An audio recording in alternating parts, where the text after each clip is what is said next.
MLB The Show 24 is changing everything when it comes to Diamond Dynasty and the way that we're going to be playing Diamond Dynasty going forward. We also have some updates on gameplay, but we'll talk about that at the end of today's video because today, again, we have a lot of bullet points to go over. Almost 10 brand new changes coming to MLB 24. Let's just get into it right now. So the first change that we're going to talk about, this big title right here, introducing seasonal Diamond Dynasty. And I know what you're thinking, Fuzzy, this sounds like sets and seasons from MLB The Show 23. I'm not going to buy this game now because that's what made MLB The Show 23 feel stale, and I was burnt out by the time that the All-Star break came around. I hear what you're saying because I share the same opinion, but I'm a little bit more optimistic about this model, so let me explain real quick. So sets, they're going away, but also seasons are kind of replacing sets, and let me break that down real quick. So as you can see by this Willie Castro rookie card, it says S1 in the top left. So it's very reminiscent of set 1, set 4, whatever the set it was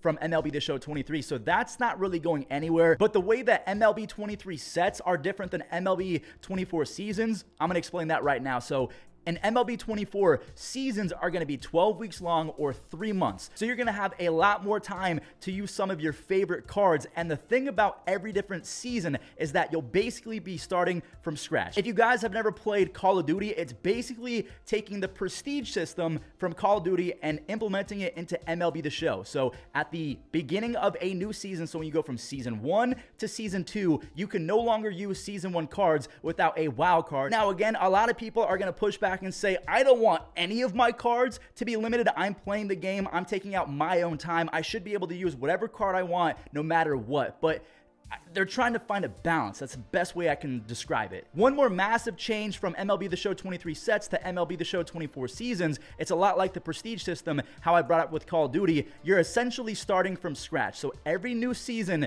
you're not going to be able to build a full 99 God Squad within 14 seconds. They're finally bringing back a power creep. So from season 1 to season 2, that's going to be a power creep. Season 2 to season 3, a brand new power creep. Season 3 to season 4, a brand new power creep. They're trying to make the game feel completely fresh and new every single season, and I'm not going to lie, it sounds a whole lot better than sets and seasons, and the fact that we get 4 wild cards. I know it's not the perfect model, but it does blend last year and a fresh idea that is really trying to intertwine community feedback, and I'm glad that they're listening because if they brought this back without 4 wild cards, I don't know if I would like it as much. So the power creep is back. Also, core cards are 100% back. That is something that we can confirm, so nothing really to report on that. And remember how I said that every single season is going to be a power creep? You can see that right here. Special collections earn exclusive rewards. This is a core Vladimir Guerrero Jr., but the most important thing that you have to look at is it's a 91 overall. So I don't know if you're going to have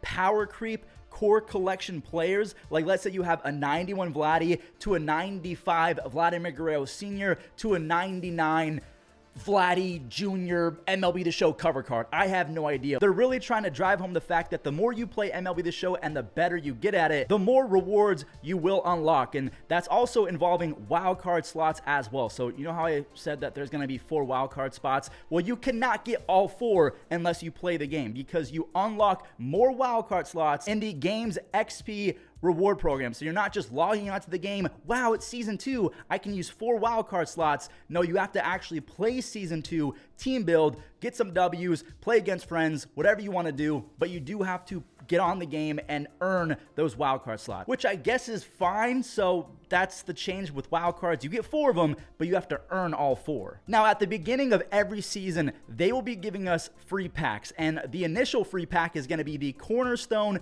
card. So this is a brand new series, and as you can see, we have an 88 Nolan Arenado, we have an 88 Byron Buxton, Kodai Senga, Greg Maddux. So all of these different players are resembling archetypes similar to Road to the Show, where you have to build a Road to the Show player based off an archetype. The same thing is going to happen. So you get 4 cards, you get to select one of them. So there you go, a brand new change, a free Cornerstone captain cards right when you log on, and this should be a seasonal thing. So season 2, there's going to be maybe a 92 overall captain, season 3 a 95, and so on and so on. So we get free packs. That's really cool. The title of this next topic says content schedule update. Basically what they're reiterating is the fact that every single season is 12 weeks or 3 months long. There will be a power creep, so the majority of the initial seasonal launches will hover around 91 overall cards, and then you creep up over the next few weeks. I'm down with that. And they did actually say that part part of Diamond Dynasty is getting better at the game, at least for MLB The Show 24. They even quoted a meme in the community. They said that if it feels good to be bad,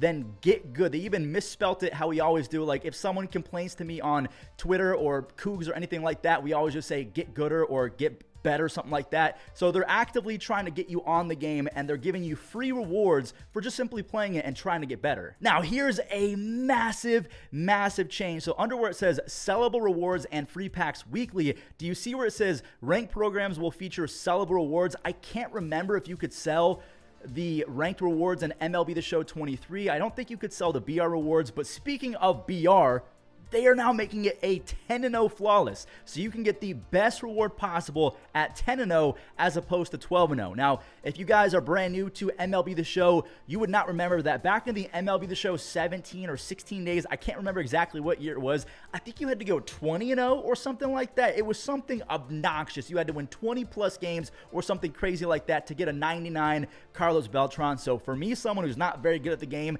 10-0, I will absolutely take that. And then events, a lot of people were upset of the fact that if they got busy or they went on vacation, they completely missed events. Events will be going on for 2 weeks now. So there you go. This one says, where should you expect rewards? This is the ranked program, and there's not really a lot to talk about in terms of what's new to this, aside from Ball as a Habit is officially back, but they're changing the card art. It's now blue. I don't know if you guys care about that. And then also there's a brand new millionaire pack. I have no idea what that could mean, but they're probably saying this is what you could have been if you didn't spend all of your money on packs. Like me. Obviously, I am joking. Ooh, wait, is this a brand new legend? We have a brand new legend, Brian Dozier, on the same screen as a brand new UI for the attributes, or I don't know if this is a brand new UI with a white background or if this is going to be like a light mode and dark mode, whatever you want to use. But essentially, in a nutshell, what they're showing on this screen, not only the brand new legend Brian Dozier, but they're going to put more emphasis on Team Affinity. So season 1, they're going to have chapter 1 at launch, then in mid-April will be chapter 2, and then chapter 3 in May. So within seasons, I believe you're going to have chapters of not only Team Affinity, but potentially other maybe ranked chapters or BR chapters, because that's going to keep the rewards fresh.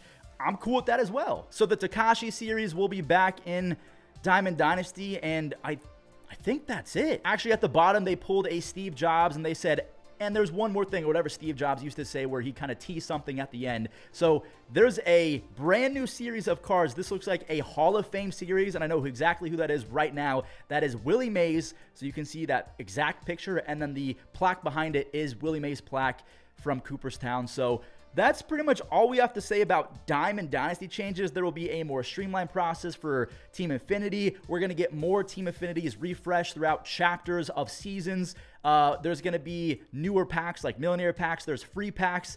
Sellable rewards are back. We have headliners back. I didn't even realize that headliners are back. Thank you. Headliners are some of my favorite packs of all time. I hope that they're a weekly thing. So we have Cornerstone captain cards, which I don't know if captain cards are going away entirely. Maybe they're going to be focusing on just a series, a Cornerstone captain series, and they're going to leave it at that, which honestly I feel like would be a lot of fun. But then again, the Short Kings captain or the durability captain was a lot of fun, but also some of them were kind of game breaking. So what do you guys think about that? The wildcard slots, you get 4 of them for a brand new season, but you have to earn them in the XP reward path. We have special collections, including a 91 overall core collection. So that's cool. It's a Vladdy 91 overall. Maybe you can keep earning core collections and free cards, whether it's live series or other series of cards that you collect. I feel like that's always fun, giving people free cards and a reason to hop onto the game. And last but definitely not least, the biggest change probably, seasons are replacing sets. So I feel like the term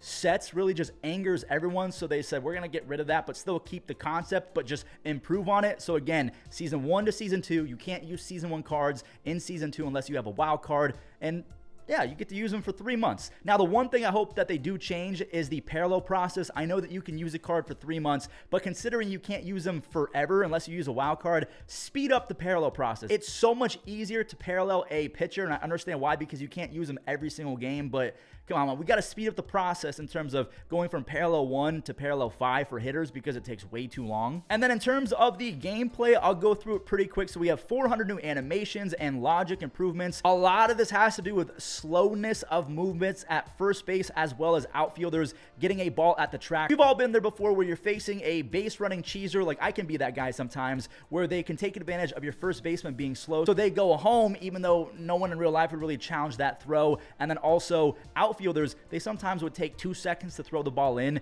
Those should be improved with 400 new animations and logic improvements. There's also a few changes to pinpoint pitching. As you can see, if you're a left-handed pitcher, you not have to go the opposite way. So they want to make it a little bit more fun to differentiate between lefties and righties. And also they heard the feedback that sinkers are way too easy to throw and they're way too good, and that everyone has a tough time facing a sinker. So they made it harder for the user to throw a sinker. You have to go to the right and then down and then back up. So it's not that hard, but it's harder. Bigger bases will also be in MLB The Show 24 Diamond Dynasty, as well as the pitch clock. I don't know how that's going to work. And also the pickoff limit, that will be in there as well. So that pretty much sums it up for today's recap video. And I'm sorry I haven't posted in quite some time, but not gonna lie, MLB 23 is just painful to play right now. I don't want to play it. But bangers coming for MLB The Show 24. I have giveaways coming. We have so many amazing collabs coming to the channel. So make sure you guys do me a favor, stick around, hit that subscribe button, and I'll catch you on the next one.